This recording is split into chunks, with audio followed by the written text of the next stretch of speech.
Hi friends, എജുപ്ലസ് learning ക്ലാസ്സസിൻ്റെ പുതിയൊരു വീഡിയോയിലേക്ക് എല്ലാവർക്കും സ്വാഗതം. ഇന്ന് നമ്മുടെ 41ാമത്തെ ദിവസമാണ്. ഇന്നത്തോടുകൂടി 8ാം ക്ലാസ്സിലെ സയൻസ് SCERT കംപ്ലീറ്റ് ചെയ്യണം.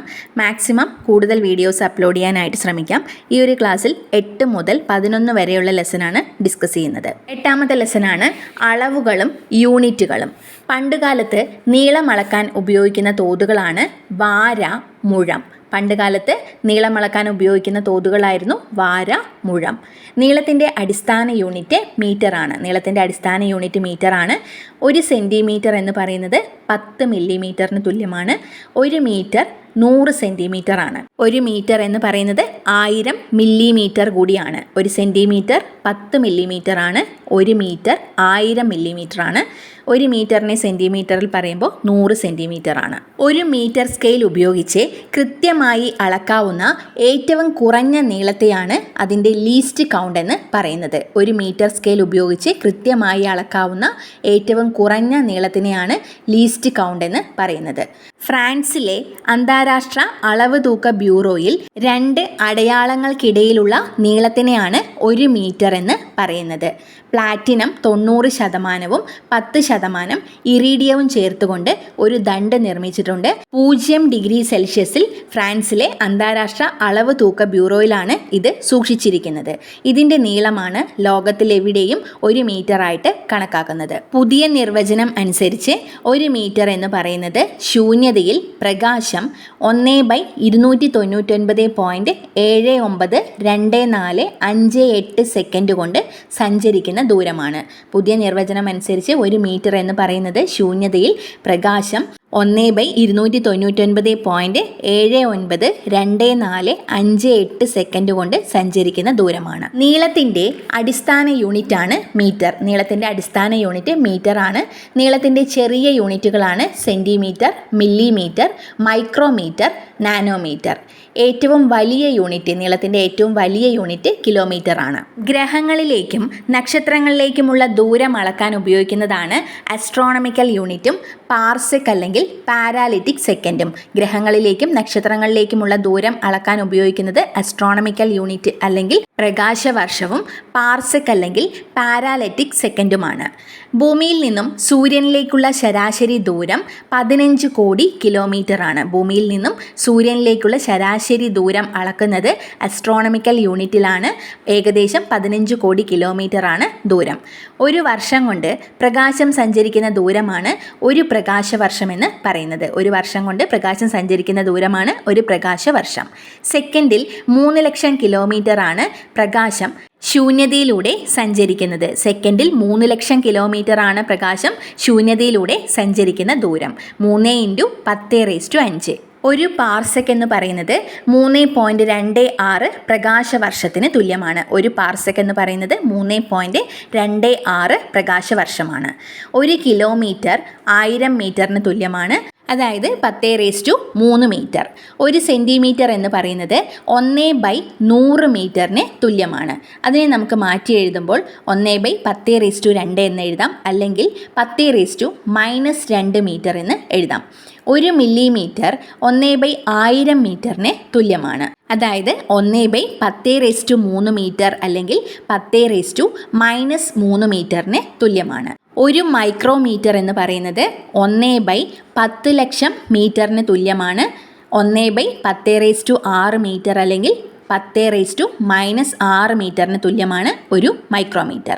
1 നാനോമീറ്റർ 1/100 കോടിക്ക് തുല്യമാണ്. അതായത് 1/10⁻9 മീറ്ററിന് തുല്യമാണ്, അല്ലെങ്കിൽ 10⁻⁻9 മീറ്ററിന് തുല്യമാണ് ഒരു നാനോമീറ്റർ എന്ന് പറയുന്നത്. ഒരു വസ്തുവിൽ അടങ്ങിയിരിക്കുന്ന ദ്രവ്യത്തിൻ്റെ അളവാണ് അതിൻ്റെ മാസ് അല്ലെങ്കിൽ പിണ്ഡം എന്ന് പറയുന്നത്. ഒരു വസ്തുവിൽ അടങ്ങിയിരിക്കുന്ന ദ്രവ്യത്തിൻ്റെ അളവാണ് അതിൻ്റെ മാസ് അല്ലെങ്കിൽ പിണ്ഡം. മാസിൻ്റെ അടിസ്ഥാന യൂണിറ്റ് കിലോഗ്രാം ആണ്. മാസിൻ്റെ അടിസ്ഥാന യൂണിറ്റ് ആണ് കിലോഗ്രാം. മാസിൻ്റെ മറ്റ് യൂണിറ്റുകളാണ് മില്ലിഗ്രാം, ഗ്രാം, കിൻഡൽ, ടൺ തുടങ്ങിയവ. 1 മില്ലിഗ്രാം എന്ന് പറയുന്നത് 1/10 ലക്ഷമാണ്. 1/10 ലക്ഷം കിലോഗ്രാം ആണ്. 1/10⁻⁶ അല്ലെങ്കിൽ 10⁻⁻6 കിലോഗ്രാമിന് തുല്യമാണ് 1 മില്ലിഗ്രാം എന്ന് പറയുന്നത്. 1 ഗ്രാം എന്ന് പറയുന്നത് 1/1000 കിലോഗ്രാമിന് തുല്യമാണ്. 1/10⁻³ കിലോഗ്രാം അല്ലെങ്കിൽ 10⁻³ കിലോഗ്രാമിന് തുല്യമാണ് 1 ഗ്രാം. 1 കിൻഡൽ എന്ന് പറയുന്നത് 100 കിലോഗ്രാമാണ്. 100 കിലോയിനെയാണ് 1 കിൻഡൽ എന്ന് പറയുന്നത്. 10⁻² കിലോഗ്രാമിന് തുല്യമാണ്. 1 ടൺ എന്ന് പറയുന്നത് 1000 കിലോഗ്രാമാണ്. 10⁻³ കിലോഗ്രാമിന് തുല്യമാണ്. 1 ടൺ എന്ന് പറയുന്നത് 1000 കിലോഗ്രാമാണ്. ഫ്രാൻസിലെ അന്താരാഷ്ട്ര അളവ് തൂക്ക ബ്യൂറോയിൽ വെച്ചിട്ടുള്ള ഒരു സിലിണ്ടർ മാസാണ് 1 കിലോഗ്രാമായിട്ട് കണക്കാക്കുന്നത്. 90% പ്ലാറ്റിനവും 10% ഇറിഡിയവും കൊണ്ടാണ് ഈ സിലിണ്ടർ നിർമ്മിച്ചിട്ടുള്ളത്. അതിൻ്റെ മാസിനെയാണ് 1 കിലോഗ്രാമായിട്ട് ലോകത്തിലെവിടെയും കണക്കാക്കുന്നത്. ഇതുപോലെ ന്യൂഡൽഹിയിലെ നാഷണൽ ഫിസിക്കൽ ലബോറട്ടറിയിലും ഒരു സിലിണ്ടർ വെച്ചിട്ടുണ്ട്. ഇതും ഒരേ മാസിൽ ഉള്ളതാണ്. സമയത്തിൻ്റെ അടിസ്ഥാന യൂണിറ്റ് സെക്കൻഡാണ്. സമയത്തിൻ്റെ അടിസ്ഥാന യൂണിറ്റ് സെക്കൻഡാണ്. ഒരു നട്ടുച്ച മുതൽ അടുത്ത നട്ടുച്ച വരെയുള്ള സമയമാണ് ഒരു സോളാർ ഡേ അല്ലെങ്കിൽ ഒരു ദിവസം എന്ന് പറയുന്നത്. ഒരു നട്ടുച്ച മുതൽ അടുത്ത നട്ടുച്ച വരെയുള്ള സമയമാണ് സോളാർ ഡേ അല്ലെങ്കിൽ ഒരു ദിവസമായിട്ട് കണക്കാക്കുന്നത്. ഒരു ശരാശരി സോളാർ ദിനത്തിൻ്റെ 1/86,400 ഭാഗമാണ് ഒരു സെക്കൻഡായിട്ട് കണക്കാക്കുന്നത്. ഒരു ശരാശരി സോളാർ ദിനത്തിൻ്റെ 1/86,400 ഭാഗമാണ് ഒരു സെക്കൻഡായിട്ട് കണക്കാക്കുന്നത്. പരസ്പരം ബന്ധമില്ലാതെ നിലനിൽക്കുന്നതും മറ്റ് അളവുകൾ ഉപയോഗിച്ച് പ്രസ്താവിക്കാൻ പറ്റാത്തതുമായ കേവല അളവുകളാണ് അടിസ്ഥാന യൂണിറ്റുകൾ എന്ന് പറയുന്നത്. പരസ്പരം ബന്ധമില്ലാതെ നിലനിൽക്കുന്നതും മറ്റ് അളവുകൾ ഉപയോഗിച്ച് പ്രസ്താവിക്കാൻ പറ്റാത്തതുമായ കേവല അളവുകളാണ് അടിസ്ഥാന യൂണിറ്റുകൾ. ഇതിനെ അടിസ്ഥാനമാക്കിയുള്ളതാണ് യൂണിറ്റുകളുടെ അന്താരാഷ്ട്ര പദ്ധതി, ഇൻ്റർനാഷണൽ സിസ്റ്റം ഓഫ് യൂണിറ്റ്സ് എന്ന് പറയുന്നത്. അതായത് SI യൂണിറ്റ്. SI യൂണിറ്റുകൾ 7 എണ്ണമാണുള്ളത്. നീളത്തിൻ്റെ SI യൂണിറ്റ് മീറ്റർ ആണ്. മാസിൻ്റെ SI യൂണിറ്റ് കിലോഗ്രാമും സമയത്തിൻ്റെ SI യൂണിറ്റ് സെക്കൻഡാണ്. വൈദ്യുത പ്രവാഹ തീവ്രതയുടെ SI യൂണിറ്റാണ് ആംപെയർ. താപനിലയുടെ SI യൂണിറ്റ് കെൽവിനാണ്. പദാർത്ഥത്തിൻ്റെ അളവിൻ്റെ SI യൂണിറ്റ് മോളാണ്. പ്രകാശ തീവ്രതയുടെ SI യൂണിറ്റ് കാണ്ടിലയാണ്. ഇങ്ങനെ 7 SI യൂണിറ്റുകളാണ് ഉള്ളത്. നീളത്തിൻ്റെ മീറ്റർ, മാസിൻ്റെ കിലോഗ്രാം, സമയം സെക്കൻഡ്, വൈദ്യുത പ്രവാഹ തീവ്രത ആംപെയർ, താപനില കെൽവിൻ, പദാർത്ഥത്തിൻ്റെ അളവ് മോള്, പ്രകാശ തീവ്രതയുടെ യൂണിറ്റ് കാണ്ടില. അടിസ്ഥാന യൂണിറ്റുകൾ ഉപയോഗിച്ച് പ്രസ്താവിക്കുന്നതോ അടിസ്ഥാന യൂണിറ്റുകളെ ആശ്രയിച്ച് നിൽക്കുന്നതോ ആയ യൂണിറ്റുകളാണ് വ്യുൽപ്പന്ന യൂണിറ്റ് അല്ലെങ്കിൽ ഡിറൈവ്ഡ് യൂണിറ്റ്സ് എന്ന് പറയുന്നത്. അടിസ്ഥാന യൂണിറ്റുകൾ ഉപയോഗിച്ച് പ്രസ്താവിക്കുന്നതോ അടിസ്ഥാന യൂണിറ്റുകളെ ആശ്രയിച്ച് നിൽക്കുന്നതോ ആയ യൂണിറ്റുകളാണ് വ്യുൽപ്പന്ന യൂണിറ്റ് അല്ലെങ്കിൽ ഡിറൈവ്ഡ് യൂണിറ്റ്സ്. ഉദാഹരണത്തിന് അടിസ്ഥാന യൂണിറ്റ് ഉപയോഗിച്ചുകൊണ്ട് രൂപപ്പെടുന്നതാണ് metre square. Metre into metre, metre square ആണ് വരുന്നത്. മീറ്റർ സ്ക്വയർ എന്ന് പറയുന്നത് വ്യുൽപ്പന്ന യൂണിറ്റ് ആണ്. പരപ്പളവിൻ്റെ യൂണിറ്റ് ആണ് മീറ്റർ സ്ക്വയർ. നീളത്തിൻ്റെ അടിസ്ഥാന യൂണിറ്റിനെ ആസ്പദമാക്കിയാണ് പരപ്പളവിൻ്റെ യൂണിറ്റ് പ്രസ്താവിക്കുന്നത്. ഒരു വസ്തുവിനെ സ്ഥിതി ചെയ്യാൻ ആവശ്യമായ സ്ഥലത്തിൻ്റെ അളവാണ് അതിൻ്റെ വ്യാപ്തം എന്ന് പറയുന്നത്. ഒരു വസ്തുവിനെ സ്ഥിതി ചെയ്യാൻ ആവശ്യമായ സ്ഥലത്തിൻ്റെ അളവാണ് അതിൻ്റെ വ്യാപ്തം എന്ന് പറയുന്നത്. വ്യാപ്തത്തിൻ്റെ യൂണിറ്റ് മീറ്റർ ക്യൂബാണ്. നീളം ഇൻറ്റു വീതി ഇൻറ്റു ഉയരമാണ് വ്യാപ്തം കാണാനുള്ള ഇക്വേഷൻ. വ്യാപ്തത്തിൻ്റെ യൂണിറ്റ് മീറ്റർ ക്യൂബാണ്. മാസ് ബൈ വ്യാപ്തം അല്ലെങ്കിൽ യൂണിറ്റ് വ്യാപ്തം പദാർത്ഥത്തിൻ്റെ മാസിനെയാണ് സാന്ദ്രത എന്ന് പറയുന്നത്. യൂണിറ്റ് വ്യാപ്തം പദാർത്ഥത്തിൻ്റെ മാസിനെയാണ് സാന്ദ്രത എന്ന് പറയുന്നത്. മരക്കട്ടയിലും തെർമോകോൾ കട്ടയിലും സാന്ദ്രതാ വ്യത്യാസവും മാസിൽ വ്യത്യാസവും കാണാം. അതിന് കാരണം മരക്കട്ടയിൽ ദ്രവ്യത്തിൻ്റെ അളവ് കൂടുതലാണ്. സാന്ദ്രതയുടെ യൂണിറ്റാണ് മാസിൻ്റെ യൂണിറ്റ് ബൈ വ്യാപ്തത്തിൻ്റെ യൂണിറ്റ്. അതായത് കിലോഗ്രാം പെർ മീറ്റർ ക്യൂബ്. സാന്ദ്രതയുടെ യൂണിറ്റാണ് കിലോഗ്രാം പെർ മീറ്റർ ക്യൂബ്. പാലസ്തീനും ജോർദാനും ഇടയിൽ സ്ഥിതി ചെയ്യുന്ന കടലാണ് ചാവുകടൽ. 1 ലിറ്റർ ജലത്തിൽ, സാധാരണ കടൽ ജലത്തിൽ 35 ഗ്രാം ഉപ്പാണ് അടങ്ങിയിരിക്കുക. എന്നാൽ ചാവുകടലിൽ 1 ലിറ്റർ ജലത്തിൽ 340 ഗ്രാം ഉപ്പാണ് അടങ്ങിയിട്ടുള്ളത്. ശുദ്ധജലത്തേക്കാൾ ഉപ്പ് വെള്ളത്തിനാണ് സാന്ദ്രത കൂടുതൽ. ശുദ്ധജലത്തേക്കാൾ ഉപ്പ് വെള്ളത്തിന് സാന്ദ്രത കൂടുതലാണ്. അതുകൊണ്ട് തന്നെ ചാവുകടലിൽ ആളുകൾ പാറിക്കിടക്കുകയാണ് ചെയ്യുന്നത്, മുങ്ങിപ്പോകുന്നില്ല. വ്യക്തികളുടെ പേരിൽ നിന്നും ഉടലെടുക്കുന്ന യൂണിറ്റുകൾ വലിയ അക്ഷരത്തിലും മറ്റുള്ളവ ചെറിയ അക്ഷരത്തിലും വേണം എഴുതാനായിട്ട്. ഉദാഹരണത്തിന് പൊട്ടൻഷ്യൽ വ്യത്യാസത്തിൻ്റെ യൂണിറ്റാണ് വോൾട്ട്. വി എന്ന ക്യാപിറ്റൽ ലെറ്ററാണ് പ്രതീകമായി ഉപയോഗിക്കുന്നത്. പൊട്ടൻഷ്യൽ വ്യത്യാസത്തിൻ്റെ യൂണിറ്റാണ് വോൾട്ട്. മർദ്ദത്തിൻ്റെ യൂണിറ്റ് പാസ്കൽ ആണ്. പി എന്ന ക്യാപിറ്റൽ ലെറ്ററാണ് ആദ്യം എഴുതുന്നത്, രണ്ടാമത് എഴുതുന്നത് എ എന്ന സ്മോൾ ലെറ്ററാണ്. ബലത്തിൻ്റെ യൂണിറ്റാണ് ന്യൂട്ടൺ. എൻ എന്ന ക്യാപിറ്റൽ ലെറ്ററിൽ വേണം പ്രതീകം എഴുതാനായിട്ട്. യൂണിറ്റുകൾ എഴുതുന്ന സമയത്ത് കുത്ത്, കോമ എന്നീ ചിഹ്നങ്ങൾ ഉപയോഗിക്കാൻ പാടില്ല. SI യൂണിറ്റുകൾ പ്രയോഗത്തിൽ വരുന്നതിന് മുമ്പ് ഉപയോഗിച്ചിരുന്ന അളവ് സമ്പ്രദായങ്ങളാണ് CGS, MKS, FPS. SI യൂണിറ്റുകൾ പ്രയോഗത്തിൽ വരുന്നതിന് മുമ്പ് ഉപയോഗിച്ചിരുന്ന അളവ് സമ്പ്രദായങ്ങളാണ് CGS, MKS, FPS. അടുത്ത ലെസനാണ് ചലനം. ഒരു വസ്തുവിൻ്റെ ചലനാവസ്ഥയോ നിശ്ചലാവസ്ഥയോ പ്രതിപാദിക്കാൻ നാം ഏതൊരു വസ്തുവിനെയാണോ അടിസ്ഥാനമാക്കിയെടുക്കുന്നത് ആ വസ്തുവിനെയാണ് അവലംബക വസ്തു എന്ന് പറയുന്നത്. ഒരു വസ്തുവിൻ്റെ ചലനാവസ്ഥയോ നിശ്ചലാവസ്ഥയോ പ്രതിപാദിക്കാൻ നാം ഏതൊരു വസ്തുവിനെയാണോ അടിസ്ഥാനമാക്കിയെടുക്കുന്നത് ആ വസ്തുവാണ് അവലംബക വസ്തു എന്ന് പറയുന്നത്. ഉദാഹരണത്തിന് നമ്മൾ സഞ്ചരിച്ച പാതയുടെ നീളം പറയുന്ന സമയത്തും ദൂരം പറയുന്ന സമയത്തും അവിടം മുതൽ ഇവിടം വരെ എന്ന് പ്രതിപാദിച്ച് പറയുന്നുണ്ട്. ആദ്യ സ്ഥാനത്ത് നിന്ന് അന്ത്യസ്ഥാനത്തേക്കുള്ള നേർരേഖാ ദൂരത്തെയാണ് സ്ഥാനാന്തരം എന്ന് പറയുന്നത്. ആദ്യ സ്ഥാനത്ത് നിന്ന് അന്ത്യസ്ഥാനത്തേക്കുള്ള നേർരേഖാ ദൂരമാണ് സ്ഥാനാന്തരം. ഇതിന് ദിശയും പരിമാണവും ഉണ്ട്.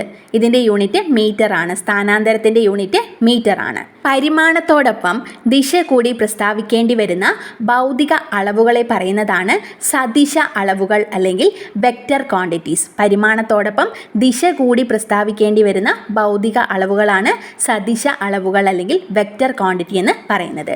ദിശ പ്രസ്താവിക്കേണ്ടതില്ലാത്ത ഭൗതിക അളവുകളെയാണ് അദിശ അളവുകൾ അല്ലെങ്കിൽ സ്കെയിലർ ക്വാണ്ടിറ്റി എന്ന് പറയുന്നത്. സ്ഥാനാന്തരത്തിൽ ദിശ പറയണം, അതുകൊണ്ട് തന്നെ അത് സദിശ അളവിലാണ് ഉൾപ്പെടുന്നത്. ദൂരത്തിൽ ദിശയുടെ ആവശ്യമില്ല, അതുകൊണ്ട് അത് അദിശ അളവിലാണ് ഉൾപ്പെടുന്നത്. സ്ഥാനാന്തരം സദിശ അളവും ദൂരം അദിശ അളവുമാണ്. ഒരു വസ്തു സഞ്ചരിക്കുന്നത് നേർരേഖയിലൂടെ ഒരേ ദിശയിലായിരിക്കുന്ന സമയത്ത് അതിൻ്റെ ദൂരത്തിൻ്റെയും സ്ഥാനാന്തരത്തിൻ്റെയും അളവുകൾ തുല്യമായിരിക്കും. ഒരു വസ്തു സഞ്ചരിക്കുന്നത് നേർരേഖയിലൂടെയുള്ള ഒരേ ദിശയിലാണെങ്കിൽ അതിൻ്റെ ദൂരത്തിനും സ്ഥാനാന്തരത്തിനും വ്യത്യാസം ഉണ്ടായിരിക്കില്ല. യൂണിറ്റ് സമയം കൊണ്ട് സഞ്ചരിക്കുന്ന ദൂരമാണ് വേഗം എന്ന് പറയുന്നത്. യൂണിറ്റ് സമയം കൊണ്ട് സഞ്ചരിച്ച ദൂരമാണ് വേഗം. യൂണിറ്റ് സമയത്തിലുണ്ടായ സ്ഥാനാന്തരമാണ് പ്രവേഗം എന്ന് പറയുന്നത്. യൂണിറ്റ് സമയത്തിലുണ്ടായ സ്ഥാനാന്തരമാണ് പ്രവേഗം. വേഗം കാണാനുള്ള ഇക്വേഷനാണ് ദൂരം ബൈ സമയം. പ്രവേഗം എന്നത് സദിശ അളവും വേഗം എന്നുള്ളത് അദിശ അളവുമാണ്. വ്യോമയാന സമുദ്ര ഗതാഗത രംഗത്ത് ദൂരം അളക്കുന്നതിന് ഉപയോഗിക്കുന്ന യൂണിറ്റാണ് നോട്ടിക്കൽ മൈൽ. നോട്ടിക്കൽ മൈൽ വ്യോമയാന സമുദ്ര ഗതാഗത രംഗത്ത് ദൂരം അളക്കുന്നതിനുള്ള യൂണിറ്റാണ് നോട്ടിക്കൽ മൈൽ. ഒരു നോട്ടിക്കൽ മൈൽ എന്ന് പറയുന്നത് 1.852 കിലോമീറ്റർ ആണ്. ഒരു നോട്ടിക്കൽ മൈൽ എന്ന് പറയുന്നത് 1.852 കിലോമീറ്റർ ആണ്. കപ്പലുകളുടെയും വിമാനങ്ങളുടെയും വേഗം അളക്കുന്നതിനുള്ള യൂണിറ്റാണ് നോട്ട്. കപ്പലുകളുടെയും വിമാനങ്ങളുടെയും വേഗം അളക്കുന്നതിനുള്ള യൂണിറ്റാണ് നോട്ട്. ഒരു നോട്ട് എന്ന് പറയുന്നത് മണിക്കൂറിൽ 1 നോട്ടിക്കൽ മൈൽ എന്ന തോതിൽ സഞ്ചരിക്കുന്ന വേഗമാണ്. മണിക്കൂറിൽ 1 നോട്ടിക്കൽ മൈൽ എന്ന തോതിൽ സഞ്ചരിക്കുന്ന വേഗമാണ് ഒരു നോട്ട് എന്ന് പറയുന്നത്. ചലനത്തിലുള്ള ഒരു വസ്തു തുല്യ സമയ ഇടവേളകളിൽ തുല്യ ദൂരമാണ് സഞ്ചരിക്കുന്നതെങ്കിൽ ആ വസ്തുവിൻ്റെ വേഗം സമവേഗമാണ്, യൂണിഫോം സ്പീഡാണെന്ന് പറയാം. ചലനത്തിനുള്ള ഒരു വസ്തു തുല്യ സമയ ഇടവേളകളിൽ തുല്യ ദൂരമാണ് സഞ്ചരിക്കുന്നതെങ്കിൽ ആ വസ്തുവിൻ്റെ വേഗം സമവേഗമാണ്. എന്നാൽ തുല്യ സമയ ഇടവേളകളിൽ തുല്യ ദൂരമല്ല സഞ്ചരിക്കുന്നതെങ്കിൽ ആ വസ്തുവിൻ്റെ വേഗം അസമവേഗമാണ് എന്ന് പറയാം. വാഹനങ്ങളുടെ വേഗത അളക്കുന്നത് സ്പീഡോമീറ്റർ ഉപയോഗിച്ചാണ്. വാഹനങ്ങളുടെ വേഗത അളക്കുന്നത് സ്പീഡോമീറ്റർ ഉപയോഗിച്ചാണ്. ഒരു വസ്തുവിൻ്റെ ചലനദിശ മാറിക്കൊണ്ടിരിക്കുകയാണെങ്കിൽ ആ വസ്തുവിൻ്റെ പ്രവേഗവും മാറിക്കൊണ്ടിരിക്കും. ഒരു വസ്തുവിൻ്റെ സ്ഥാനാന്തരത്തിൻ്റെ അളവ് തുല്യ സമയ ഇടവേളകളിൽ തുല്യമായിരിക്കുകയും ഒരേ ദിശയിൽ സഞ്ചരിക്കുകയും ചെയ്യുകയാണെങ്കിൽ ആ വസ്തു സമപ്രവേഗത്തിലാണെന്ന് പറയാം. വേഗം, ദിശ ഇവയിൽ ഏതെങ്കിലും ഒന്ന് മാറിയാൽ വസ്തുവിൻ്റെ പ്രവേഗം അസമപ്രവേഗത്തിലാവും. സമപ്രവേഗത്തിന് ഉദാഹരണമാണ് പ്രകാശം ശൂന്യതയിലൂടെ സഞ്ചരിക്കുന്നത്. അസമപ്രവേഗത്തിന് ഉദാഹരണം സ്റ്റേഷനിൽ നിന്ന് പുറപ്പെടുന്ന ട്രെയിനാണ്. പ്രവേഗമാറ്റത്തിൻ്റെ നിരക്കാണ് ത്വരണം എന്ന് പറയുന്നത്. പ്രവേഗമാറ്റത്തിൻ്റെ നിരക്കാണ് ത്വരണം. ആദ്യ പ്രവേഗം U എന്ന അക്ഷരം കൊണ്ടും അന്ത്യപ്രവേഗം V എന്ന അക്ഷരം കൊണ്ടുമാണ് പ്രതിപാദിക്കുന്നത് പ്രവേഗമാറ്റം കാണാൻ v മൈനസ് യു ചെയ്താൽ മതി. ത്വരണം കണ്ടെത്താനായിട്ട് പ്രവേഗമാറ്റം ബൈ സമയമാണ്. അതായത് a equal to v minus u by t ആണ് ത്വരണം കണ്ടെത്താനുള്ള ഇക്വേഷൻ. ത്വരണം എന്ന് പറയുന്നത് സദിശ അളവാണ് ത്വരണം. ഭൂമിയുടെ ആകർഷണ ബലം കൊണ്ട് നിർബാധം പതിക്കുന്ന ഏതൊരു വസ്തുവിനും ഉണ്ടാകുന്ന ത്വരണമാണ് ആ സ്ഥലത്തെ ഗുരുത്വാകർഷണ ത്വരണം എന്ന് പറയുന്നത്. ഭൂമിയുടെ ആകർഷണ ബലം കൊണ്ട് നിർബാധം പതിക്കുന്ന ഏതൊരു വസ്തുവിനും ഉണ്ടാകുന്ന ത്വരണമാണ് ആ സ്ഥലത്തെ ഗുരുത്വാകർഷണ ത്വരണം. ജി എന്ന അക്ഷരം കൊണ്ടാണ് ഗുരുത്വാകർഷണ ത്വരണം പ്രതിപാദിക്കുന്നത്. നെഗറ്റീവ് ത്വരണത്തെ മന്ദീകരണം എന്ന് പറയുന്നു. നെഗറ്റീവ് ത്വരണത്തിൻ്റെ യൂണിറ്റ് ആണ് metre per second square. School പരിസരത്ത് വാഹനത്തിൻ്റെ വേഗത 30 ആയിരിക്കണം. അതുപോലെ തന്നെ പട്ടണത്തിലാണെങ്കിൽ 30 മുതൽ 50 വരെയാണ്. NH അല്ലെങ്കിൽ നാഷണൽ ഹൈവേയിലെ 50 മുതൽ 85 വരെയാണ്. SH അല്ലെങ്കിൽ സ്റ്റേറ്റ് ഹൈവേയിൽ 50 മുതൽ 80 വരെ ആയിരിക്കണം. 4 വരി പാതയാണെങ്കിൽ 50 മുതൽ 90 വരെയും ഗട്ട് റോഡാണെങ്കിൽ 35 മുതൽ 45 വരെയും ആയിരിക്കണം. കിലോമീറ്റർ പെർ അവറിലാണ് ഈ പറഞ്ഞത്. ഒച്ചിൻ്റെ വേഗത 0.0015 മീറ്റർ പെർ സെക്കൻഡ് ആണ്. ഒച്ചിൻ്റെ വേഗത 0.0015 മീറ്റർ പെർ സെക്കൻഡ് ആണ്. ചീറ്റയുടെ വേഗത 30 മീറ്റർ പെർ സെക്കൻഡ് ആണ്. ചീറ്റയുടെ വേഗത. സൂപ്പർസോണിക് വിമാനങ്ങളുടെ വേഗത 200 മീറ്റർ പെർ സെക്കൻഡ് ആണ്. 200 മീറ്റർ പെർ സെക്കൻഡ് ആണ്. കഴുകൻ്റെ വേഗത 13 മീറ്റർ പെർ സെക്കൻഡ് ആണ്. കഴുകൻ്റെ വേഗത. അടുത്ത ലെസൺ ആണ് ബലം. ബലത്തിൻ്റെ യൂണിറ്റ് ന്യൂട്ടനാണ്. ഐസക് ന്യൂട്ടനാണ് ചലന നിയമം ആവിഷ്കരിച്ച വ്യക്തി ഐസക് ന്യൂട്ടനാണ്. ഗുരുത്വാകർഷണ നിയമം കൊണ്ടുവന്നതും ഐസക് ന്യൂട്ടനാണ്. 1705 അദ്ദേഹത്തിന് സർ പദവി ലഭിച്ചത്. ഐസക് ന്യൂട്ടന് സർ പദവി ലഭിച്ചത് 1705. ഇംഗ്ലണ്ടിലാണ് അദ്ദേഹം ജനിച്ചത്. വൂൾസ്തോർപ്പിലാണ് ജനനം. അദ്ദേഹത്തിൻ്റെ കൃതിയാണ് ഫിലോസഫിയ നാച്ചുറാലിസ് പ്രിൻസിപ്പിയ മാത്തമാറ്റിക്ക. ഐസക് ന്യൂട്ടൻ്റെ കൃതിയാണ് ഫിലോസഫിയ നാച്ചുറാലിസ് പ്രിൻസിപ്പിയ മാത്തമാറ്റിക്ക.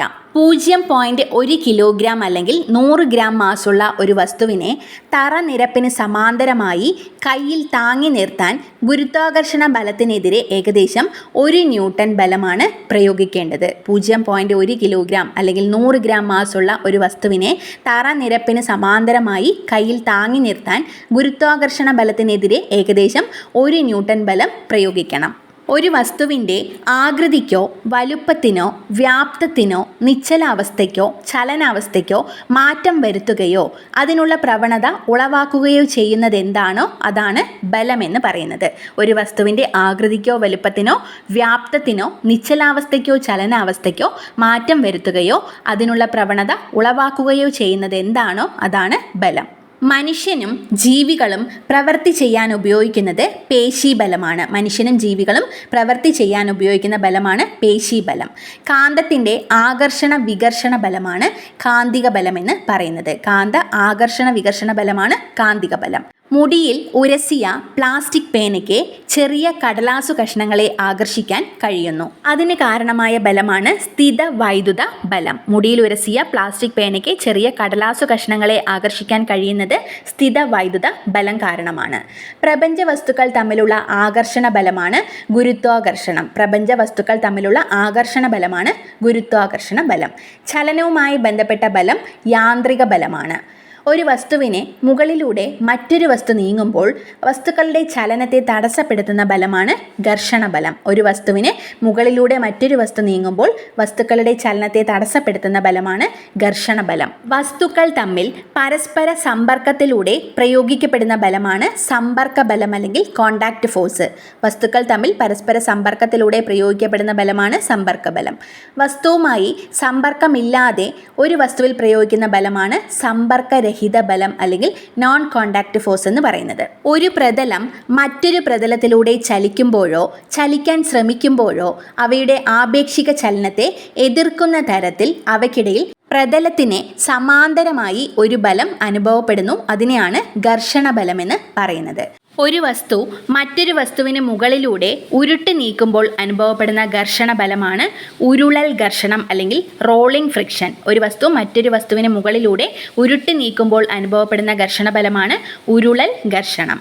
നിരങ്ങി നീക്കുമ്പോൾ അനുഭവപ്പെടുന്ന ഘർഷണ ബലമാണ് നിരങ്ങൽ ഘർഷണം അല്ലെങ്കിൽ സ്ലൈഡിംഗ് ഫ്രിക്ഷൻ. ഒരു വസ്തു മറ്റൊരു വസ്തുവിന് മുകളിലൂടെ നിരങ്ങി നീക്കുമ്പോൾ അനുഭവപ്പെടുന്ന ഘർഷണ ബലമാണ് നിരങ്ങൽ ഘർഷണം അല്ലെങ്കിൽ സ്ലൈഡിംഗ് ഫ്രിക്ഷൻ.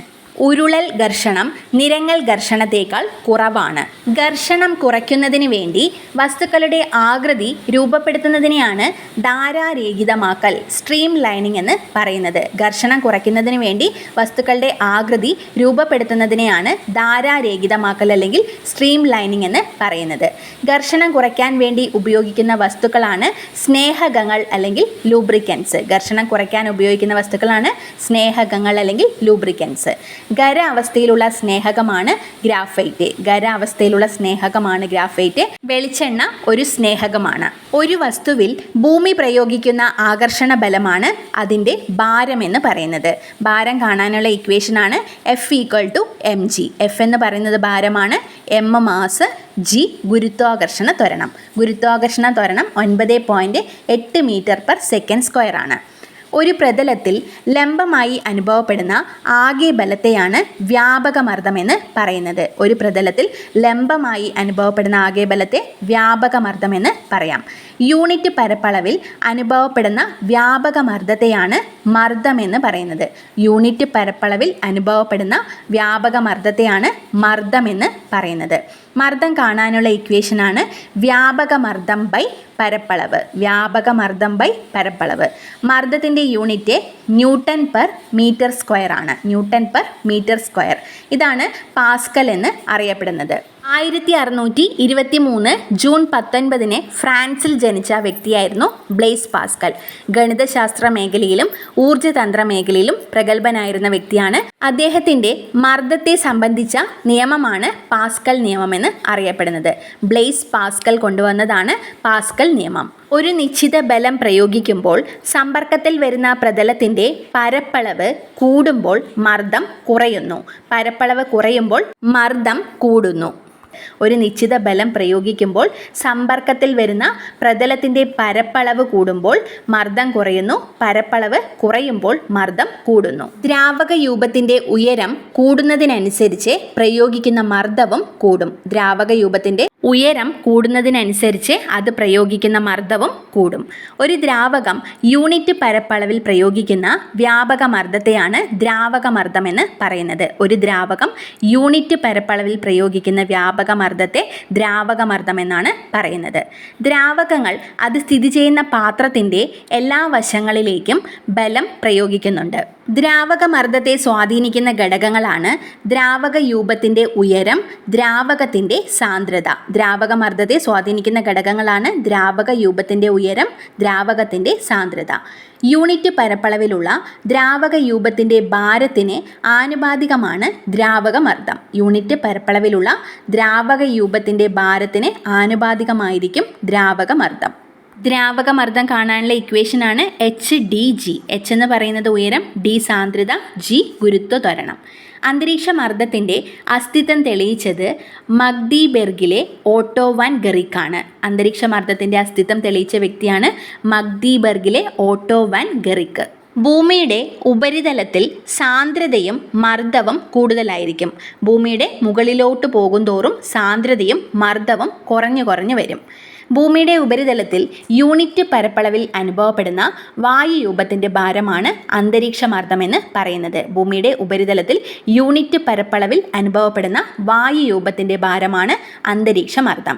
ഒരു അന്തരീക്ഷമർദ്ദം എന്ന് പറയുന്നത് 0.76 മീറ്റർ ഉയരവും യൂണിറ്റ് പരപ്പളവുമുള്ള രസരൂപത്തിൻ്റെ ഭാരത്തിന് തുല്യമായിരിക്കും. ഒരു അന്തരീക്ഷമർദ്ദം എന്നത് 0.76 മീറ്റർ ഉയരവും യൂണിറ്റ് പരപ്പളവുമുള്ള രസരൂപത്തിൻ്റെ ഭാരത്തിന് തുല്യമായിരിക്കും. ഇതിനെയാണ് പ്രമാണ അന്തരീക്ഷമർദ്ദം, സ്റ്റാൻഡേർഡ് അറ്റ്മോസ്ഫിയറിക് പ്രഷർ എന്ന് പറയുന്നത്.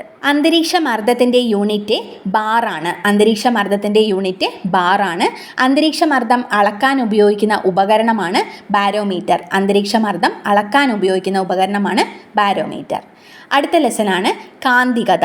കാന്തം കൊണ്ട് പ്രവർത്തിക്കുന്ന ട്രെയിനാണ് മാഗ്ലെവ്. മാഗ്ലെവ് എന്നതിൻ്റെ പൂർണ്ണരൂപം മാഗ്നറ്റിക് ലെവിറ്റേഷൻ ട്രെയിൻ എന്നാണ്. Magnetic levitation train. മാഗ്ലെവ് ആണ് കാന്തം കൊണ്ട് പ്രവർത്തിക്കുന്ന ട്രെയിൻ. സ്വാഭാവിക കാന്തങ്ങളാണ് ലീഡിംഗ് സ്റ്റോൺ അല്ലെങ്കിൽ ലോഡ് സ്റ്റോൺ. സ്വാഭാവിക കാന്തങ്ങൾ എന്നറിയപ്പെടുന്നത് ലോഡ് സ്റ്റോൺ ആണ്. കൃത്രിമ കാന്തം നിർമ്മിക്കാൻ ഉപയോഗിക്കുന്നത് അൽനിക്കോയാണ്. കൃത്രിമ കാന്തം നിർമ്മിക്കാൻ ഉപയോഗിക്കുന്നത് അൽനിക്കോയാണ്. സജാതീയ ധ്രുവങ്ങൾ വികർഷിക്കുകയും അജാതീയ ധ്രുവങ്ങൾ ആകർഷിക്കുകയും ചെയ്യും. കാന്തത്തിൻ്റെ ഒരേ ധ്രുവങ്ങൾ അടുത്ത് വരികയാണെങ്കിൽ അത് വികർഷിക്കുകയും വ്യത്യസ്ത ധ്രുവങ്ങളാണ് അടുത്ത് വരുന്നതെങ്കിൽ അത് ആകർഷിക്കുകയും ചെയ്യും. അലുമിനിയം അല്ലെങ്കിൽ പ്ലാസ്റ്റിക് കേസിനകത്ത് സ്വതന്ത്രമായി തിരിയാൻ കഴിയുന്ന വിധം ക്രമീകരിച്ച കാന്തസൂചിയാണ് കോമ്പസ് എന്ന് പറയുന്നത്. അലുമിനിയം അല്ലെങ്കിൽ പ്ലാസ്റ്റിക് കേസിനകത്ത് സ്വതന്ത്രമായി തിരിയാൻ കഴിയുന്ന വിധം ക്രമീകരിച്ച കാന്തസൂചിയാണ് കോമ്പസ്. ഭൂമി ഒരു കാന്തത്തെ പോലെ വർത്തിക്കുന്നു എന്നാദ്യമായി മനസ്സിലാക്കിയത് വില്യം ഗിൽബർട്ട് ആണ്. ഭൂമി ഒരു കാന്തത്തെ പോലെ വർത്തിക്കുന്നു എന്ന് ആദ്യം മനസ്സിലാക്കിയ വ്യക്തിയാണ് വില്യം ഗിൽബർട്ട്. കാന്തിക ബലത്തിൻ്റെ സ്വാധീനവും ദിശയും സൂചിപ്പിക്കുന്ന സാങ്കല്പിക രേഖയാണ് കാന്തിക ബലരേഖ എന്ന് പറയുന്നത്. കാന്തിക ബലത്തിൻ്റെ സ്വാധീനവും ദിശയും സൂചിപ്പിക്കുന്ന സാങ്കല്പിക രേഖയാണ് കാന്തിക ബലരേഖ. ഒരു കാന്തത്തിന് ചുറ്റും എല്ലാ തലങ്ങളിലും കാന്തിക പ്രഭാവം അനുഭവപ്പെടുന്നുണ്ട്. ഈ മേഖലയെ അറിയപ്പെടുന്നതാണ് കാന്തിക മണ്ഡലം. ഒരു കാന്തത്തിൻ്റെ ചുറ്റും എല്ലാ തലങ്ങളിലും കാന്തിക പ്രഭാവം അനുഭവപ്പെടുന്നു. ഈ മേഖലയാണ് കാന്തിക മണ്ഡലം എന്ന് പറയുന്നത്. യൂണിറ്റ് പരപ്പളവിൽ കൂടി ലംബമായി കടന്നു പോകുന്ന കാന്തിക ബലരേഖകളുടെ എണ്ണമാണ് ആ സ്ഥാനത്തുള്ള കാന്തിക ഫ്ലക്സ് സാന്ദ്രത എന്ന് പറയുന്നത്. യൂണിറ്റ് പരപ്പളവിൽ കൂടി ലംബമായി കടന്നു പോകുന്ന കാന്തിക ബലരേഖകളുടെ എണ്ണമാണ് ആ സ്ഥാനത്തുള്ള കാന്തിക ഫ്ലക്സ് സാന്ദ്രത. ഫ്ലക്സ് സാന്ദ്രത ഏറ്റവും കൂടുതലുള്ളത് കാന്തത്തിൻ്റെ ധ്രുവങ്ങളിലാണ്. ഫ്ലക്സ് സാന്ദ്രത ഏറ്റവും കൂടുതൽ കാണപ്പെടുന്നത് കാന്തത്തിൻ്റെ ധ്രുവങ്ങളിലാണ്.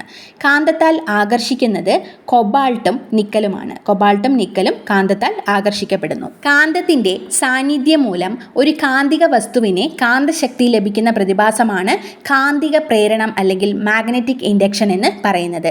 കാന്തത്തിൻ്റെ സാന്നിധ്യം മൂലം ഒരു കാന്തിക വസ്തുവിനെ കാന്തശക്തി ലഭിക്കുന്ന പ്രതിഭാസമാണ് കാന്തിക പ്രേരണം. കാന്തിക വസ്തുവിന് ലഭിക്കുന്ന കാന്തശക്തിയെ പ്രേരിത കാന്തശക്തി എന്നാണ് വിളിക്കുന്നത്. ഇൻഡ്യൂസ്ഡ് മാഗ്നറ്റിസം എന്ന് വിളിക്കുന്നു. സമ്പർക്കം മുഖേന ആയാലും സമ്പർക്കരഹിതമായാലും പ്രേരണം മൂലം ഉണ്ടാകുന്ന കാന്തത്തിൻ്റെ ധ്രുവത അകന്ന അഗ്രത്ത് അതേ ധ്രുവവും അടുത്ത അഗ്രത്ത് വിപരീത ധ്രുവവും ആയിരിക്കും. അതായത് കാന്തത്തിൻ്റെ അകന്നു നിൽക്കുന്ന അഗ്രം ഒരേ ധ്രുവമായിരിക്കും. സൗത്ത് സൗത്ത് ആയിരിക്കും അല്ലെങ്കിൽ നോർത്ത് നോർത്ത് ആയിരിക്കും. അടുത്തുള്ള അഗ്രം വിപരീത ധ്രുവമായിരിക്കും. സൗത്തും നോർത്തുമായിരിക്കും. കാന്തിക മണ്ഡലത്തിൻ്റെ സ്വാധീനം കാരണം കാന്തവൽക്കരിക്കപ്പെടാനുള്ള കാന്തിക വസ്തുക്കളുടെ കഴിവിനെയാണ് വശകത അല്ലെങ്കിൽ സസെപ്റ്റിബിലിറ്റി എന്ന് പറയുന്നത്.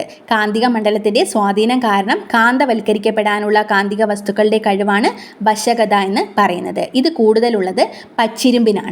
ഇങ്ങനെ ലഭിച്ച കാന്തശക്തി നിലനിർത്താനുള്ള കഴിവിനെയാണ് റിറ്റൻറ്റിവിറ്റി എന്ന് പറയുന്നത്. റിറ്റൻറ്റിവിറ്റി കൂടുതലുള്ളത് ഉരുക്കിനാണ്.